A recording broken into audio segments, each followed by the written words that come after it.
you guys? Happy Monday. I did indeed over the weekend speak to Jessica Reed Krause, also known as House and Habit, also the RFK files. I am thinking the RFK Jr. and the RFK files may be infinitely more interesting than the JFK files at the moment. Also, is Daily Wire going bankrupt? That was trending over the weekend. I'll give you my take on those internet rumors. Let's jump right back into it. Welcome back to Candace.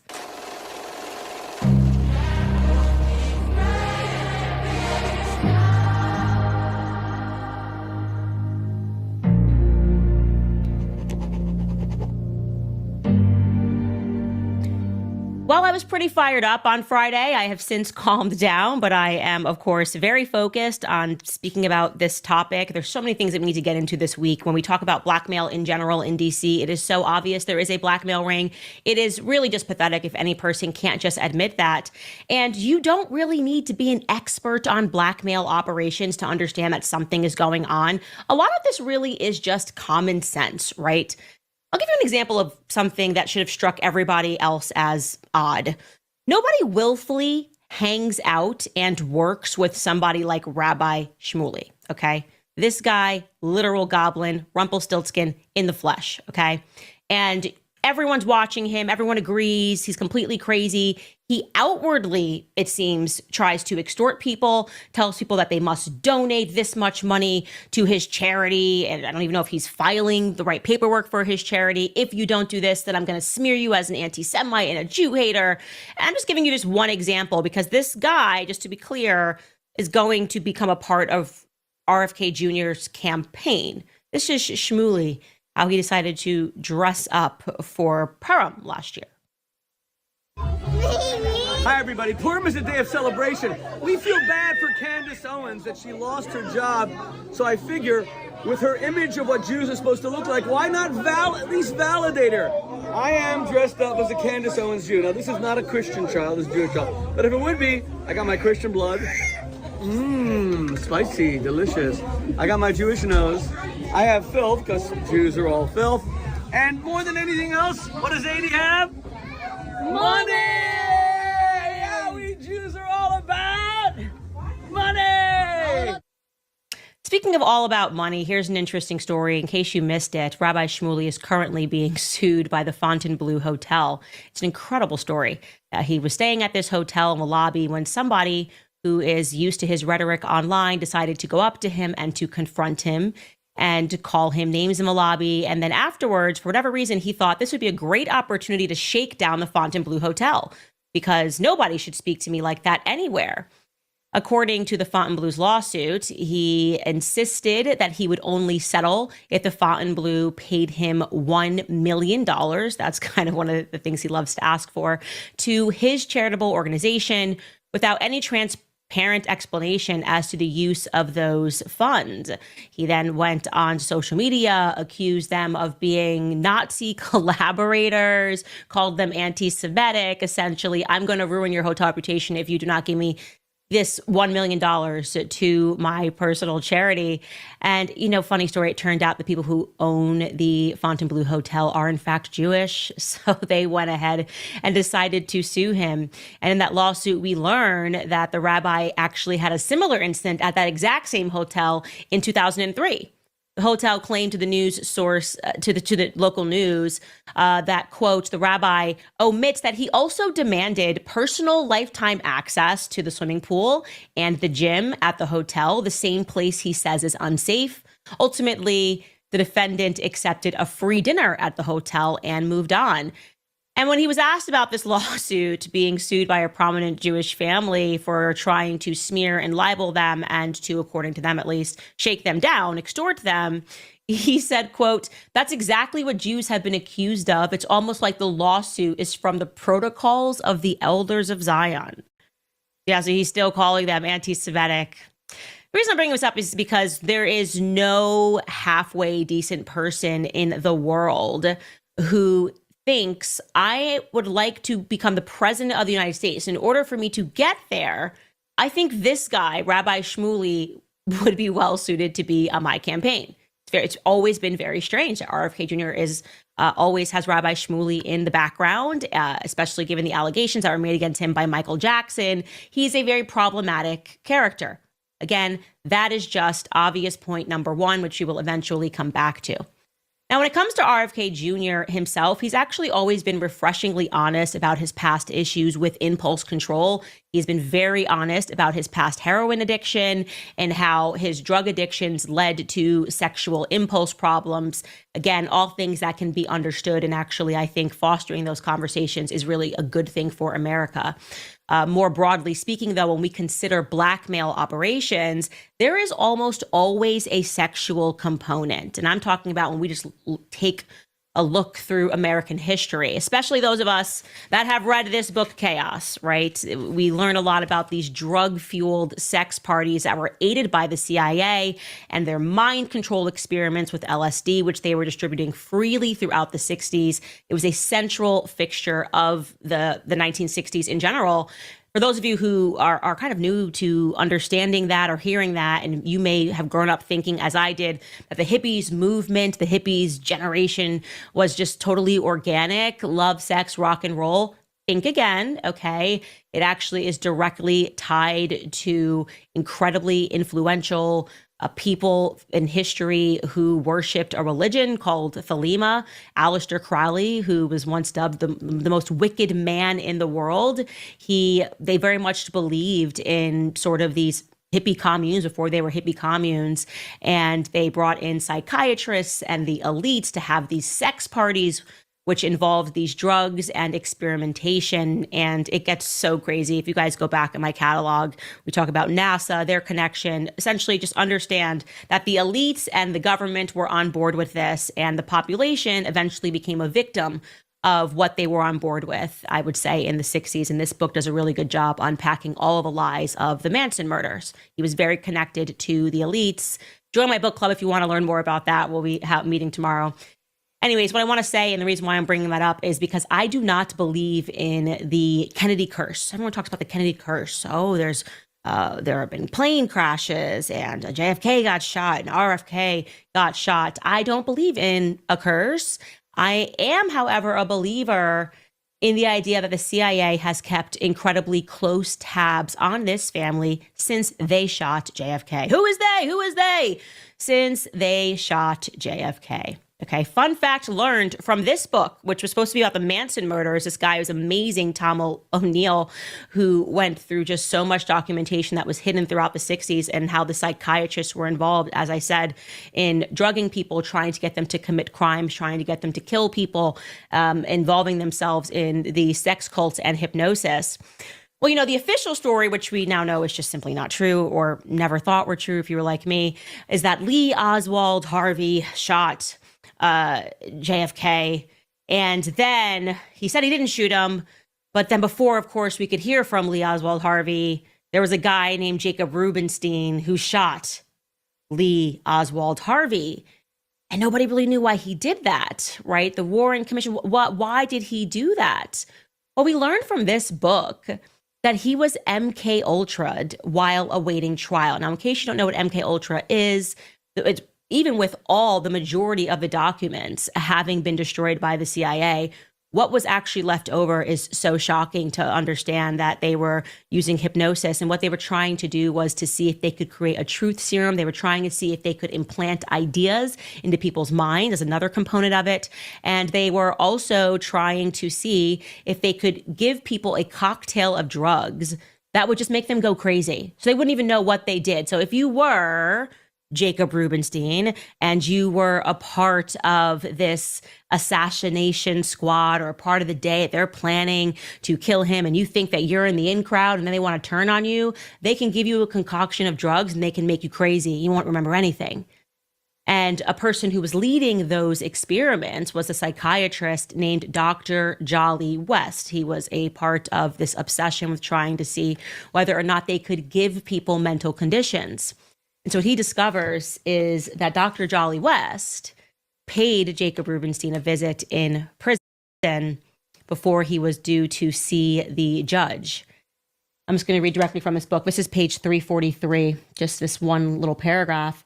After John F. Kennedy was assassinated in November of 1963, West psychiatrically examined Jack Ruby, who had murdered Kennedy's assassin, Lee Harvey Oswald, not long before Ruby was due to testify for the Warren Commission. West examined him alone in his jail cell.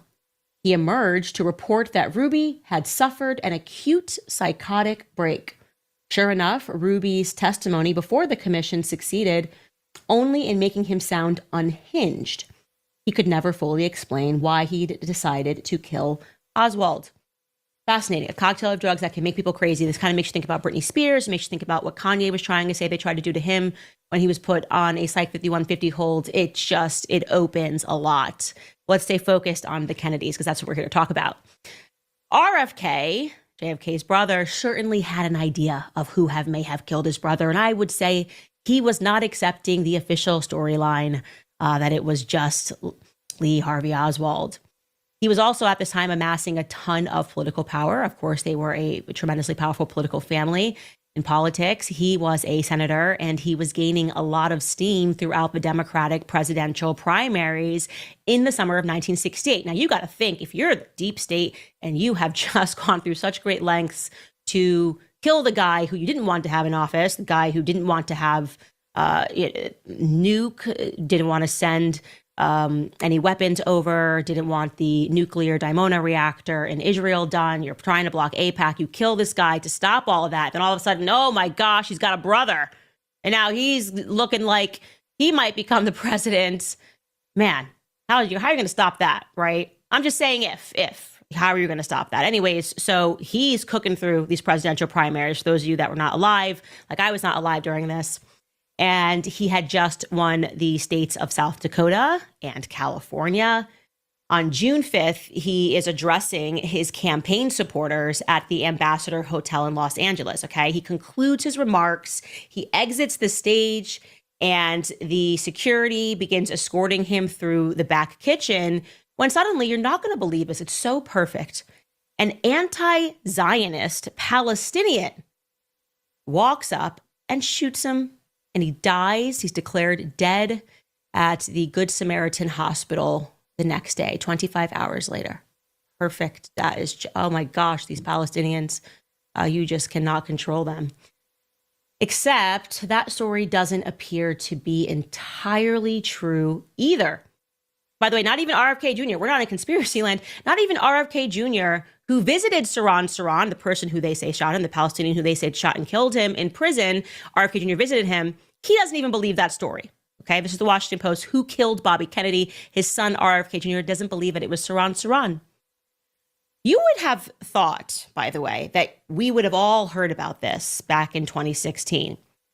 But we didn't, or at least I didn't, unless maybe I was under a rock. But even the people who were present when he was shot testified that Saran didn't kill him, but rather someone from behind RFK shot and killed him. Okay, take this guy, Paul Schrade, for example. This is a picture of Paul Schrade in 2016. Paul Schrade, at the age of 91 years old, appeared at Saran's parole hearing. Schrade was also shot at the Ambassador Hotel in Los Angeles. He was there in the back. He got shot by Saran.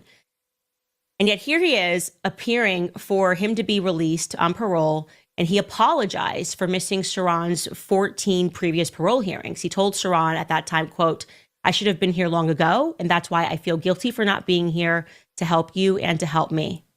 After the hearing, while Saran was being taken away, Schrade shouted, "Saran, I am so sorry this is happening to you. It is my fault." I'm sorry, what? You're saying sorry to the guy who shot you and the guy who shot RFK dead? Well, that's not the whole truth. What happened is not the whole truth. Well, at least what was presented to the public was not, if you believe Paul. And here is what he told the parole officers. I'm going to read you his remarks, which, as I said, you would have thought with the mainstream media these would have gone viral, but I guess they were busy doing other stuff. Now I'm going to skim through this, but we'll start with how he addresses them. He says, "I am Paul Schrade of Los Angeles. I am 91 years old, and back when I was 43, I was among 6 persons shot at the old Ambassador Hotel in Los Angeles at just after midnight on June 5th, 1968. I was shot along with Senator Robert F. Kennedy, who had just won California's Democratic primary election for the presidency of the United States. 5 of us survived our wounds, and as history knows, Senator Kennedy was fatally wounded. Sirhan Bishara Sirhan was originally scheduled for release in 1984, but after intense political pressure, his parole date was rescinded, and he has since been denied 14 times. In order for you to make an accurate determination of Sirhan's parole, you need to know my feelings on this case and the full picture of what actually happened. Sirhan, I forgive you. The evidence clearly shows that you were not the gunman who shot Robert Kennedy. There is clear evidence of a second gunman in that kitchen pantry who shot Robert Kennedy. One of the bullets, the fatal bullet, struck Bob in the back of the head. 2 bullets struck Bob literally in his back. A 4th bullet struck the back of his coat's upper right seam and passed harmlessly through his coat. I believe all 4 of those bullets were fired from a second gunman standing behind Bob. You were never behind Bob, nor was Bob's back ever exposed to you. Indeed, Sirhan, the evidence not only shows that you did not shoot Robert Kennedy, but it shows that you could not have shot Robert Kennedy. Several days ago, I made sure that several documents were submitted to this board for you to review. If you have not done so as yet, I would ask you to please review them very carefully during your deliberation. I will be glad to resubmit these documents to you here today. I believe after you review these documents that it should become clear to you that Sirhan did not shoot and could not have shot Robert Kennedy. What I'm saying to you is that Sirhan himself was a victim. Obviously, there was someone else there in that pantry also firing a gun. While Sirhan was standing in front of Bob Kennedy and his shots were creating a distraction, the other shooter secretly fired at the senator from behind and fatally wounded him. Bob died 25 hours later. First, I want to show you this. It's a letter written in 2012 by my good friend, Robert F. Kennedy Jr., RFK Jr. Bobby wrote this letter to Eric Holder, who was then the Attorney General of the United States. In his letter to Mr. Holder, Bobby requests that the federal authorities examine the Brzezinski recording. Say that again, the Brzezinski recording, the only known audio recording made of his father's assassination at the Ambassador Hotel. The recording was uncovered in 2004 at the California State Archives by CNN International writer Brad Johnson. So somehow this recording was basically buried until somebody accidentally discovered it all the way in 2004. The next document is a federal court declaration from audio expert Philip von Prague, who Johnson recruited to analyze that Brzezinski recording. In this document, von Prague declares that his analysis of the recording concludes that 2 guns were fired in the Robert Kennedy shooting. Von Prague found a total of 13 gunshots in the Brzezinski recording. Sirhan's one and only gun at the crime scene held no more than 8 bullets, and Sirhan had no opportunity to reload it. Von Prague also found what he describes as double shots, meaning 2 gunshots fired so close together that they could not have both come from Sirhan's Ivor Johnson cadet revolver. Von Prague actually found 2 sets of these double shots. Additionally, he found that 5 of the 13 gunshots featured a unique audio resonance characteristic that could not have been produced by Sirhan's gun model, meaning those 5 shots were fired from a second gun of a different make. Von Prague further found that those 5 gunshots were fired in a direction heading away from Brzezinski's microphone. These documents are statements from 2 witnesses to the Robert Kennedy shooting. Both of them were assistant maitre d's for the Ambassador Hotel. These 2 men, Carl Uecker and Edward Menasian, escorted Robert Kennedy to the kitchen pantry immediately after the senator delivered his victory speech in a hotel ballroom for having won the California primary. Both Uecker and Menasian say that Sirhan was in front of Bob Kennedy as the senator walked towards Sirhan, meaning that Bob and Sirhan were facing each other. Both witnesses say Sirhan was still in front of Bob as Sirhan fired his gun, and both say that after Sirhan fired his first 2 shots, Uecker quickly pushed Saran against a steam table, placing Saran in a headlock while grabbing a hold of Saran's firing arm, forcing the tip of Saran's gun to point away from where Bob Kennedy was and causing Saran to fire blindly his remaining 6 bullets. In other words, Saran only had full control of his gun at the beginning when he fired his first 2 shots, one of which hit me. This document is the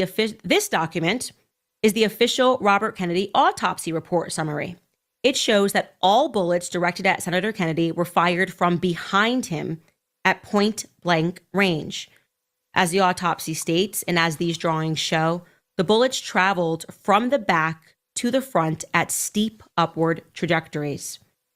1 bullet struck Senator Kennedy at the back of the head, 2 bullets at the right rear armpit, and a 4th bullet at the right rear shoulder of his jacket, which passed harmlessly through his jacket. Again, Saran's bullets could not have struck the back of Bob Kennedy's head or the back of his body or the back of his jacket's right shoulder. These are documents from the LAPD, the Los Angeles Police Department, that reveal the LAPD misconduct in the police investigation of the Robert Kennedy murder. They detail evidence that was destroyed while Saran's appeal was still pending, as well as a photograph that was acknowledged by the LAPD to be effective rebuttal, but was withheld from the defense team. Indeed, the LAPD and the LA County District Attorney knew 2 hours after the shooting of Senator Kennedy that he was shot by a second gunman, and they had conclusive evidence that Saran could not and did not do it. The official records show the prosecution at Saran's trial never had one witness. They had no physical nor ballistic evidence to prove that Saran shot Bob Kennedy. Evidence locked up for 20 years shows that the LAPD destroyed physical evidence and hid ballistic evidence exonerating Saran, and covered up conclusive evidence that a second gunman fatally wounded Robert Kennedy. This document is a memo written by criminologist Larry Baguette, who investigated the Robert Kennedy shooting for the LAPD. The Baguette memo states that the bullets that hit Senator Kennedy and William Weasel, another shooting victim in the pantry, were not fired from the same gun. The memo also states the bullet that traveled upward through Bob Kennedy's body and into his neck was not fired from Saran's revolver. Such a finding would be proof that Saran did not shoot Robert Kennedy. He goes on and he wraps it up by saying, again, Saran was not originally scheduled for release in 1984, but after intense political pressure, his parole date was rescinded and he has since been denied 14 times. Again, gentlemen, I believe you should grant Saran parole. And I ask you to do that today in the name of Robert F. Kennedy and in the name of justice. Thank you. That concludes my remarks. Now, for those of us who are a part of the book club and those of us who have read Chaos, to hear him speak about the corruption of the LAPD, and we have understood that the CIA was involved with the LAPD just by understanding how much the public was lied to about the Manson murders, and knowing that all this was happening at the same time. This book, Charles Manson, the CIA, and the Secret History of the 60s, it's insane because all of these pieces are just starting to come together. And then it makes you wonder who would have, if this man is to be believed, and it's very difficult to believe that a 91-year-old would make all of this up. Why? What would be his reason? He was literally shot by Saran and is taking a stand and saying that this is ridiculous and that this has become political and that there was corruption and that actually this guy was just supposed to be the person who was blamed. Very similar to what we are learning about the JFK shooting. You get one guy who you're supposed to put the blame on, and how did that guy get crazy? Oh, I'm going to guess he was probably MK Ultra, Saran. But how perfect the story. Anti-Zionist Palestinian kills a beloved Kennedy. Kennedy curse, guys? Nah, I'm thinking more like Operation Every Kennedy, Operation Keep Tabs on every member of this important political family always and forever. And one way to do that, if you wanted to keep tabs on every member of this family, would be to render them impotent with drug addiction, sex addictions, fueling their addictions and keeping tabs on them, learning what they're doing while they're high, right? Again, I am pulling this from everything I have learned about the 60s, everything that I have learned while looking at all of these case files pertaining to the Kennedys. And curiously enough, you're not going to believe this, right? Did you know that RFK Jr., yeah, that RFK Jr., the one running HHS, shortly after his father was murdered in 1968, while the MK Ultra program was in full swing, offering LSD and trying to control people's minds and getting them to do things and commit crimes and sexual acts. Well, he very shortly after his father's funeral got offered LSD from strangers. I'm not kidding. He went onto Sean Ryan's show and he spoke to him about that moment. Take a listen to RFK Jr. speaking about that. When I was 15 years old, I never even drank coffee. And I went to that summer, the summer after my dad died, I went to a party for an elder brother of a friend of mine.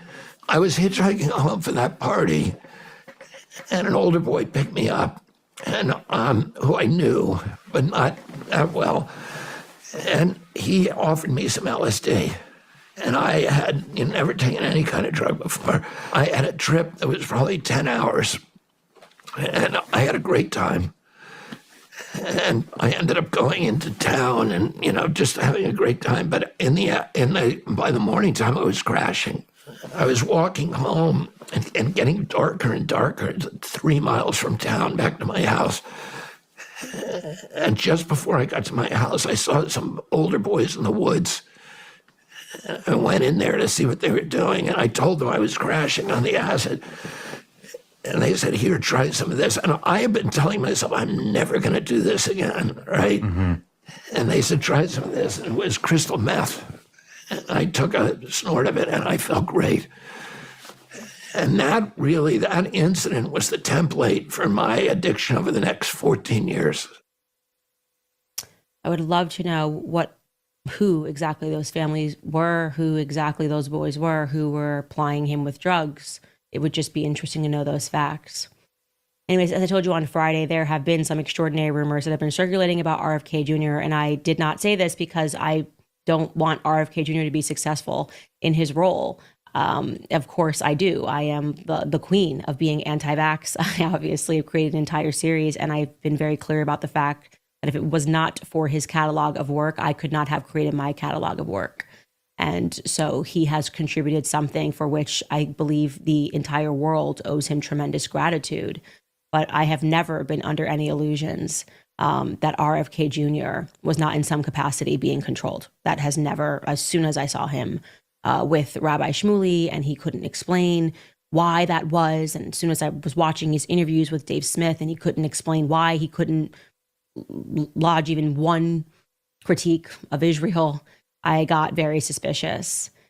Without getting into the gossip elements of what I have learned, what I would kind of instead do is rely on the obvious understanding that he still appears to have issues with impulse control. I think that's a fair assessment, right? That is best evidenced by the fact that despite running for president of the United States and knowing that he would be under intense scrutiny, that all eyes would be on him, he still engaged in a rather high-risk behavior when he decided to start a sexting relationship with a mainstream media journalist, Olivia Nuzzi, who was adversarial to him. Okay, that right there, forgetting who said what, that right there tells you that he is not fully able to control himself. And people who cannot control themselves will find themselves being controlled. Without getting into further details at this moment about what I know and what I have been told, I can tell you that one name that kept coming up is Amaryllis Fox. Now, I've never heard of Amaryllis Fox. I'll tell you a little bit about her. She's actually quite extraordinary what she's accomplished in her life. She's a former CIA officer, born Amaryllis Thornburg. She attracted the CIA's attention when she was really young, while she was pursuing her master's degree. When, after the September 11th attacks, she created an algorithm to identify local terrorist safe havens. And I'm just going to read you a couple of more high points from her teenage years, okay? At the age of 18, this is from her Wikipedia. In 1999, at the age of 18, she secretly recorded an interview for the BBC with the Burmese leader, Aung San Suu, then under house arrest. And in order to arrange the meeting, Fox worked with a local dissident journalist. Okay, we're talking, this is crazy for an 18-year-old, with whom she was communicating with via taped messages that were inside the water tank of a toilet at a cafe in Rangoon. Her intent in going overseas in that trip had been to make a secret recording of a planned pro-democracy protest that was supposed to take place on September 9th. Yeah, pro-democracy protest, the CIA, an 18-year-old. It's giving color revolution, okay? Her Wikipedia goes on to say that Fox became one of the CIA's youngest female officers at age 22, assigned to quote-unquote non-official cover, which entailed her living abroad with fake identities and no diplomatic protection. She has said she assumed the cover of an art dealer and focused on preventing terror organizations from acquiring, you guessed it, weapons of mass destruction. Every time, weapons of mass destruction.